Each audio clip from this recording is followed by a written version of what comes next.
জানিয়ে দেব আমাদের হাতে থাকা সর্বশেষ আপডেট আন্তর্জাতিক সংবাদ। গাজার সমর্থনে লড়াই চালিয়ে যাওয়ার অঙ্গীকার হিজবুল্লাহর। অন্যদিকে মিশর সফরে মার্কিন পররাষ্ট্রমন্ত্রী ব্লেসকেন। আরও জানিয়ে দেব ফিলিস্তিন থেকে ইসরায়েলদের সরিয়ে নেয়ার বিষয়ে জাতিসংঘের প্রস্তাব। এদিকে পেজার বিস্ফোরণ, মধ্যপ্রাচ্যে বড় যুদ্ধের সংখ্যা দেখছে রাশিয়া। অন্যদিকে জম্মু কাশ্মীরের প্রথম পর্বের ভোট নির্বিঘ্নে শেষ আজ। এবং সর্বশেষ জানিয়ে দিব মণিপুরে শান্তি ফেরাতে সংলাপে নয়াদিল্লি। এতক্ষণ শুনছিলেন সংবাদ শিরোনাম, এবার বিস্তারিত। অবশ্যই ভিডিওটি ভালো লাগলে একটি লাইক করবেন এবং কে কোথা থেকে আমাদের ভিডিও দেখছেন অবশ্যই জানিয়ে দেবেন। চ্যানেলটিকে সাবস্ক্রাইব করে আমাদের সাথেই থাকবেন।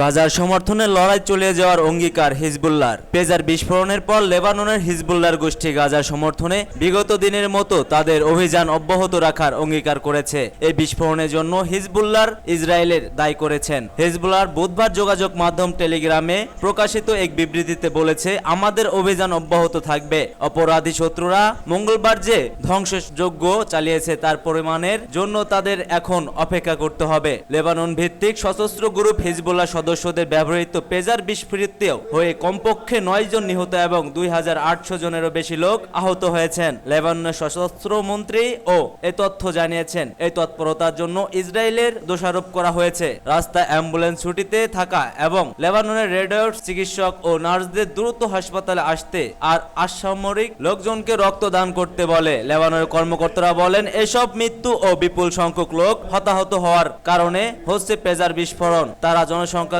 তাদের কাছে রাখার জন্য কোনো পেজার ব্যবহৃত করতে নিষেধ করেনি। ইরানের সরকারি সংবাদ মাধ্যম জানিয়েছে যে বিস্ফোরিত পেজার যারা ব্যবহৃত করেছে তাদের মধ্যে লেবানন যুক্ত তাদের রাষ্ট্রদূত মুস্তফা আমানিও রয়েছে।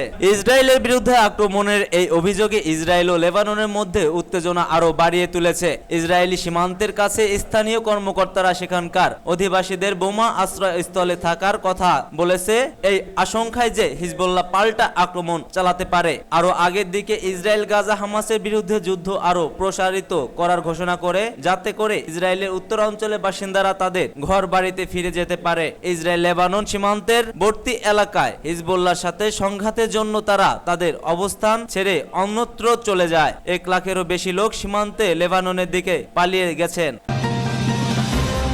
মিশর সফরে মার্কিন পররাষ্ট্রমন্ত্রী ব্লেসকেন। মিশরে গিয়েছেন মার্কিন পররাষ্ট্র অ্যান্টনি ব্লেসকেন। তিনি দেশটির রাজধানী কায়রোতে পৌঁছেছেন। ফিলিস্তিনের গাজা যুদ্ধবিরতির লক্ষ্যে একটি চুক্তি নিশ্চিত করার লক্ষ্যে চলমান প্রচেষ্টার অংশ হিসেবে ব্লেসকেন কায়রোয় গেলেন। 11 মাসের বেশি সময় ধরে গাজা যুদ্ধ চলছে। গাজা যুদ্ধবিরতির লক্ষ্যে মিশর, যুক্তরাষ্ট্র সহ মধ্যস্থকারীদের অনেক দিন ধরে চেষ্টা চালিয়ে আসছে, তবে তা এখনো অধরা রয়ে গেছে। লেবানন জুড়ে অনেকটা একযোগে পেজার বিস্ফোরণ ঘটেছে। এতে কমপক্ষে 9 জন নিহত হয়েছে, আহত প্রায় 2000-এরও বেশি। এই ঘটনার জন্য ইসরায়েলকেই দায়ী করেছে হিজবুল্লাহ। লেবাননের ঘটনাটি মধ্যপ্রাচ্যের পরিস্থিতিকে আরো জটিল করে তুলেছে। ঘটনাটি যুদ্ধবিরতির প্রচেষ্টায় প্রভাব ফেলতে পারে। গাজা যুদ্ধ শুরুর পর এ নিয়ে 10 বার মধ্যপ্রাচ্য সফর গেলেন ব্লেসকেন। মার্কিন পররাষ্ট্র দপ্তর জানিয়েছে, এই সফর ব্লেসকেনের যুদ্ধবিরতির চুক্তি নিয়ে মিশরের কর্মকর্তাদের সঙ্গে আলোচনা করবেন। গাজা যুদ্ধ শুরুর পর এ নিয়ে 10 বার মধ্যপ্রাচ্য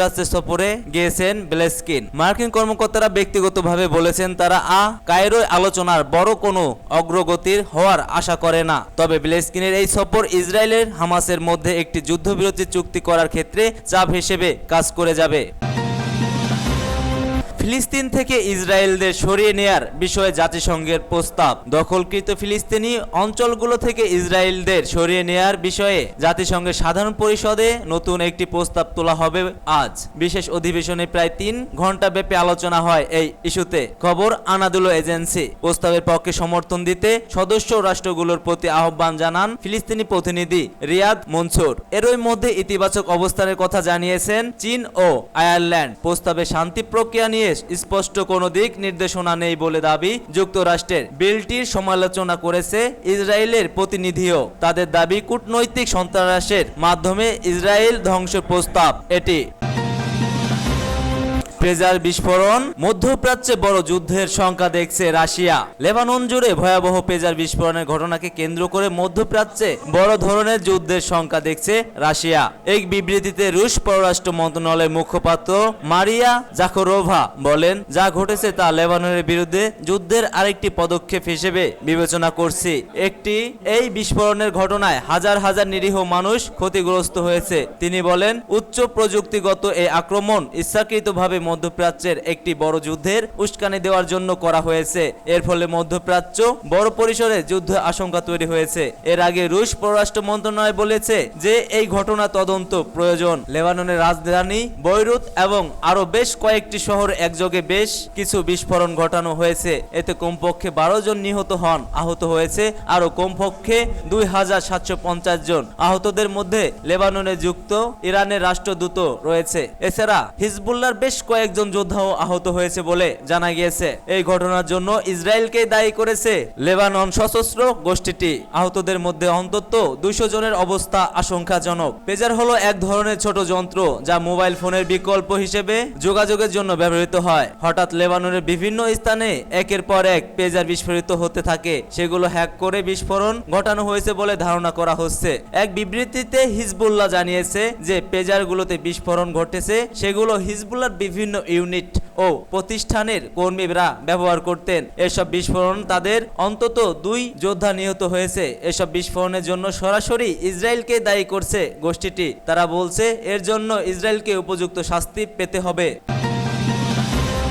জম্মু কাশ্মীরের প্রথম পর্বের ভোট নির্বিঘ্নে। প্রবল উৎসাহ ও উদ্দীপনার মধ্য দিয়ে ভারত নিয়ন্ত্রিত জম্মু কাশ্মীরের প্রথম পর্বের ভোট হলো আজ। বেলা 3টা পর্যন্ত ভোটের হার 50 থেকে 65% ছিল। ভোট হলো কাশ্মীর উপত্যকা ও জম্মুর মোট 24 আসনে। জম্মু কাশ্মীরের বিধানসভার মোট আসন 90টি। জম্মু কাশ্মীরের মুখ্য নির্বাচন অফিসার পি.কে. পোল জানিয়েছে 60% কাছাকাছি ভোট পড়বে বলে তাদের অনুমান। ভোট গ্রহণ শুরু হয় সকাল 7টা থেকে। ঠিক 1 দশক পর অনুষ্ঠিত বিধানসভার এই ভোট ঘিরে উৎসাহের অন্ত নেই। শেষবার ভোট হয়েছিল 2014 সালে। পিডিপির সঙ্গে জোট বেঁধে সরকার গড়েছিল বিজেপি। 2018 সালের সেই সরকার পতনের পরে বছর জম্মু কাশ্মীরের ইতিহাসে বদলে যায়। খারিজ হয়ে যায় রাজ্যের বিশেষ মর্যাদা সংবিধানের 370 অনুচ্ছেদ। রাজ্য দ্বিগুণ হয়। জম্মু কাশ্মীর ও লাখাদা 2টি পৃথক কেন্দ্রশাসিত অঞ্চলে পরিণত হয়ে যায়। এই পর্বের উল্লেখযোগ্য প্রার্থীদের মধ্যে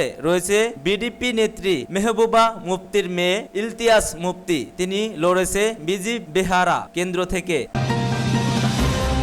মণিপুরে শান্তি ফেরাতে আলাপে নয়াদিল্লি। অমিত শাহ বলেন, সব পক্ষ যদি একটি সমঝোতায় পৌঁছায় শুধু তাহলেই মণিপুরীতে শান্তি ও স্থিতিশীলতা আনা সম্ভব। সংলাপের মাধ্যমে আমরা সেই চেষ্টাটি করছি এবং আশা করছি যে আমরা সফল হব।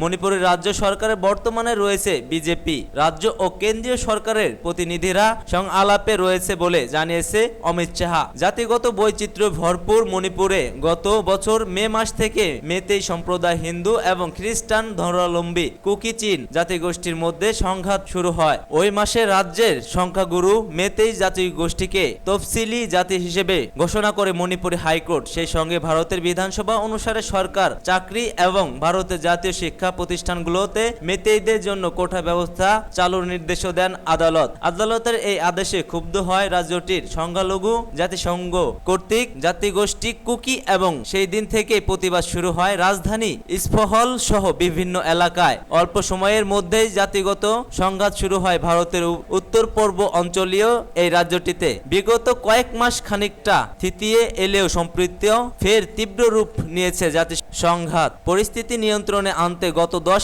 সেপ্টেম্বর 5 দিনের জন্য রাজ্য জুড়ে সব ধরনের ইন্টারনেট পরিষেবা বন্ধ করা হয়েছিল। গত 15 সেপ্টেম্বর থেকে অবশ্যই ফের স্বাভাবিক হয়েছে ইন্টারনেট। ভারতের উত্তর পূর্ব অঞ্চলীয় এই রাজ্যটি গত প্রায় 1.5 বছরে সংঘাতে উভয় সম্প্রদায়ের নিহত হয়েছে অন্তত 225 জন এবং বাস্তুচ্যুত হয়েছে প্রায় 60,000 মানুষ। সময় ইত্তেফাক।